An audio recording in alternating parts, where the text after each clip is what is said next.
Welcome back to the channel, everybody, and I hope you're doing fine. So today we're gonna have to talk about the flamethrower. Yeah, so Crytek T-stat, and of course we need to analyze that and discuss that. So we're gonna have a couple chapters today. First, I'm gonna go with you guys through the teaser. We're gonna watch it together. Then I will share the stats of the weapon. How strong is that thing actually? Then we will go through the trailer and we're gonna stop every now and then, have a look at some scenes, and then at the end I'm gonna share my opinion. Is the flamethrower a good addition to the game, or will it be absolutely bonkers? And with that, let's get started with the teaser. Okay, so Bioweavers are coming back too. Not a new compound though, that was Healing Waters Church, by the way. Yeah, crank up the heat. We do some pumping again. Crytek really likes to pump their weapons lately. Oh yeah, okay, that's freaking hot. Nighttime matches definitely will hit differently once the weapon gets out. I will have fun with that. I do see though why a few people think that is a little bit busted. A nice cinematic shot at the end there. Oh yeah, well that's gonna be a new toy for the Murder Circus. Yeah, and I would say we have a look at the stats because that thing looks absolutely ridiculous at first glance. Oh yeah, now let's talk about this. Some stats from the flame rifle. They actually call it a flame rifle and not a flamethrower. I think I know why, but we're gonna talk about that in a second. So details: custom-made rifle conversion that releases pressurized liquid which ignites on ejection, producing a steady burst of flames. Requires pumping to increase pressure. Higher pressure means longer reaching flames. That is pretty cool. The pressure is lost over time and while shooting, only found at the circus, can only resupply at oil barrels. So there are a few things that absolutely shocked me when I saw it for the first time. Now, this is a medium slot weapon. I thought it would be full size. Medium slot is kind of wild. But okay. This means you can play your regular full size whatever together with Quartermaster and get the flame rifle. And I think that some medium or double medium slot loadouts definitely will get spiced up by this one. So what is interesting, because a lot of people asked me during the stream yesterday, how do you resupply this and where can you get it? And everything is answered in the description. So you can only find that at the Murder Circus. I don't know if this will replace the shredder or if there's gonna be an extra box that you can open then, I assume, with pledge marks. My guess would be 3 pledge marks again for the weapon. And, well, Murder Circus will be a PvP slaughter zone the moment that thing hits, because everybody will try to play it. So be careful with alert trip mines and dark dynamite satchels, because some people, definitely not this guy, will trap the F out of that thing. And then can only resupply at oil barrels. So, I thought it would be, well, you use fuel and fuel counts special ammo and you use special ammo boxes and there you go. I like this approach more. First of all, it forces you to interact with the world, which is cool. Oil barrels are a little bit RNG and I think I like that. I know this sounds weird, because if you can reliably refuel that thing, it might be too strong. So you cannot bring ammo boxes, like play Aftermath and whatnot. You bring 4 ammo boxes and it feels like, for the enemy at least, you're never running out of ammo. That will not work with the flame rifle. So you need the yellow oil barrels. Sometimes you have 5 in a compound, sometimes you have none. Will be interesting how quickly you can actually empty that thing, because it works with pressure, with pumping, and ammo, and I don't think it's the same. Okay, then from the damage, at least in the trailer, it showed that people died very quickly, but it deals only 20 damage. However, the rate of fire is pretty high. So maybe from a damage calculation, every point whatever seconds you take a hit and 20 damage. Again, I will talk about my personal opinion about this in a second, and I think it's important. Well, you can just check the stats here for yourself. I think the most interesting part is the circus, how the ammo works, how to resupply it, and how much damage it deals. We need to check the trailer once more, jump into the details before we can assess this weapon. And we're gonna start this chapter with literally the first frame of the teaser. So this is Healing Waters Church. We're standing on the east side of the compound, and you can see it's Bileweaver infested. The cool thing is, the map changed. And this is always very, very exciting when they do map changes, because map changes, they break up how the regular fighting goes, because you suddenly have new flank paths, new shortcuts, new ways to maybe quicker attack or quicker retreat, so this is amazing. It's also amazing that the Bileweavers are coming back. I'm actually missing them a little bit. Maybe not the Bileweaver nest. The Bileweaver nest was a little bit excessive, but the regular Bileweavers every here and there, that was freaking awesome. So let me just start the trailer real quick. There we go. Let's just watch it again because it's so amazing. We need 1, 2, 3 steps. Okay, so important. Apparently, it works like the Shredder. You have to do multiple things to get the weapon ready. Will it stay ready once it's primed, like the Shredder? I don't know. I didn't play that thing at all yet. But it's not a weapon that you whip out and you can immediately attack.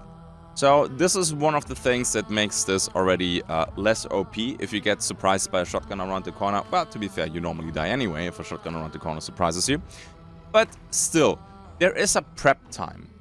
Enemies will probably hear that. They know you have the flame rifle, thrower, whatever you want to call the thing. And it seems to have quite a process to get ready. Now, it doesn't look like much, but a second or two in PvP feels like eternity. Now, I'm gonna hit play again, couple pumps. Yeah, okay, so I think you need 3 to 4 pumps to get the weapon fully charged. I don't know if the damage of the weapon changes the more you have it charged. However, we know the range increases.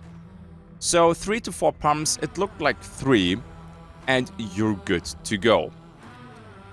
I'm gonna regret the comment section of this video in more than just one way, I guess. So that pressure gauge basically tells us when we're ready to go. So close quarter, maybe you only pump it once and you're good to go. Maybe you have to pump it all the way to max before you can use it, because it's important when we check again the trailer.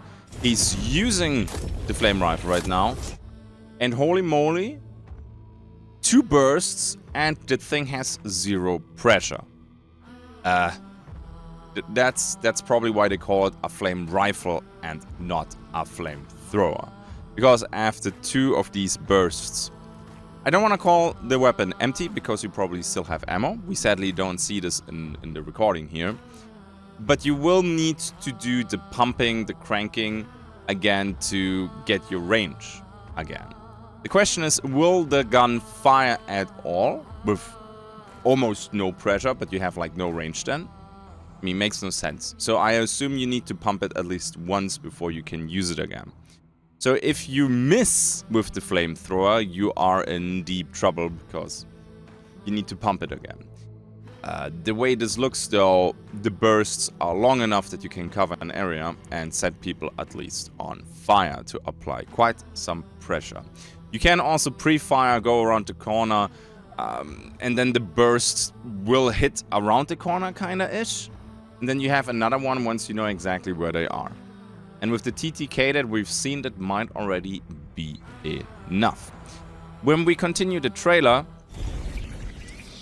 I'm gonna stop right here, and this might just be a perspective kind of thing. We are really close to the flames, and we are not set on fire. Please don't tell me Blazeborn is coming back, because then I'm gonna take a break from the game. So I hope that's not the case. I think we're still too far away from the fire. Then, yeah, I mean AI dies instantly to any fire anyway, so no big deal. Red barrels go boom, sure thing. Here is what's interesting though, and I think this is why they use this clip. The fire lingers. I don't know exactly for how long, because these clips are all ridiculously short. But you can produce fire on the floor to zone people, maybe when you want to defend. For attacking, I don't know if that really makes sense. You don't want to hit the floor because, well, you're attacking and you're kind of zoning yourself then. So South skin will be pretty good the moment that weapon hits the life servers. Okay, so definitely a few strategic plans you can make with this weapon. And then again, I want to stop this right here because map changes, right? That's Weeping, and you can go up a ramp here now and not this ladder of doom. A red barrel goes kaboom in the background, which is always freaking nice. So this is, again, I'm maybe even a little more excited for the map changes because we rarely get them. Which is a shame, by the way. Then I'm just gonna let this go and Lock Bay. Huge ramp on the southeast side. There's actually a window at the top there where the ramp is. So, yeah, I hope people don't find ways to go all the way up on the roof because I think you're not supposed to do that. We will see. But right here, you never know if they're full health. But they die very, very quickly if they're standing in the flames. My god. So yeah, I think this just looks very long here. The burst, because it's slow-mo. Okay, so I analyzed that now. We went through this. What is our verdict?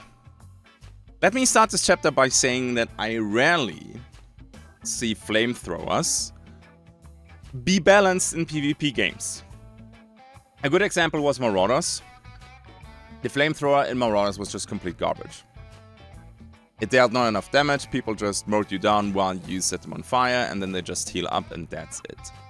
I think Battlefield did a good job with the flamethrower in Battlefield 1, if I remember correctly, but that was like a rare weapon, and I think it was a little bit harder to get than, for example, right now, the Shredder and the Murder Circus. It's just hanging there, and almost nobody takes it right now, which is kind of sad. But that's not the topic from today. So will Crytek be able to balance the flamethrower? I saw already a lot of comments screaming OP, OP, OP.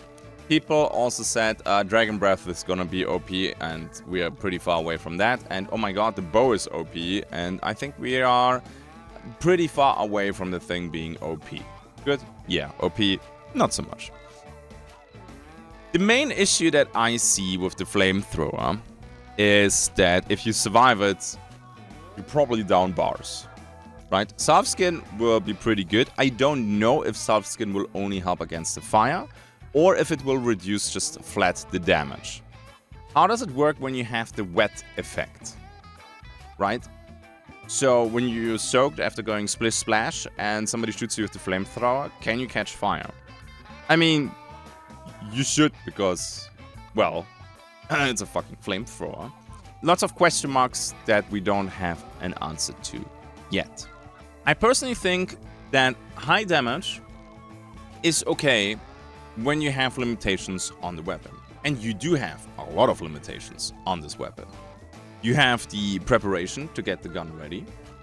You do have the limited range. Like, even when the thing is fully cranked, it's not gonna be much further than Dragon Breath, the way it looked like. But maybe I'm wrong on this one. You do 2 bursts and the thing has no pressure anymore. And we don't know yet how quickly you deplete the weapon. For example, look at an Aftermath, right? Aftermath has 1 mag and that's it. And once that's empty, if you have no ammo boxes, no backup, a long ammo weapon to share the ammo pool, the thing is dry. You're not doing that much with that. The next thing is, it's a little bit RNG to resupply that with oil barrels. I think what will happen a lot is people defending a lair will just shoot all the oil barrels that are in the compound. So if you show up with a flamethrower and there are no more oil barrels, tough luck, right? You can't resupply that thing then because special ammo boxes don't work. Will you leave a compound to resupply your flamethrower if it empties as fast as an Aftermath, maybe? Ooh, difficult. So I think these flamethrower weapons, everybody will try it at the beginning. Okay, so the pick rate or people running around with flamethrowers the first couple days will be insanely high because it's a freaking flamethrower. Will it be useless but super annoying for the enemy team? I mean, right now they blew up a lot of people with barrels, and I'm like, yeah, okay, I can do that with incendiary rounds too. And that's easier to resupply.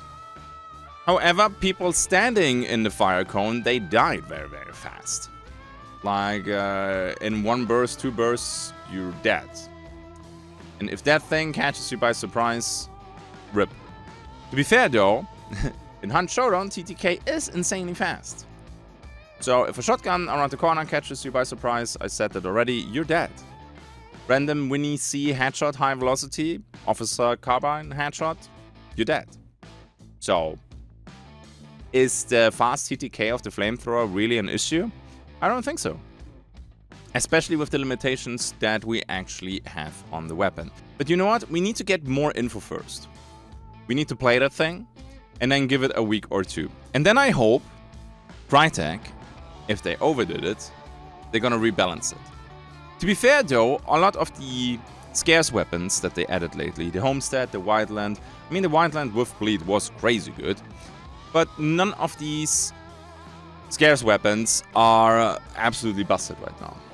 I'm not getting the, you know, Shredder 1.0 vibes from that thing. With the flamethrower, a little bit difficult. Fire is always, it's a primal force, right? People are scared of fire, rightfully so, at least most of us. So when we see a flamethrower, we go like, dang. Let me know in the comment section what you think about the flamethrower. Stay civil though, and I hope we can test that thing very soon. And that's it for today. Nice. So I hope all of you had a good start into 2026. Especially these people right here, my patrons. Thank you very much for supporting me over on Patreon. Extra hard just for you guys. Then I have the link tree here on the side. If you want to check out my social media platforms where I share a little bit my private life when I go skiing, hiking, shooting range and stuff like that, it's over there. And then more videos. Who would have guessed? I see you in the next one. Until then, have a good day and bye-bye.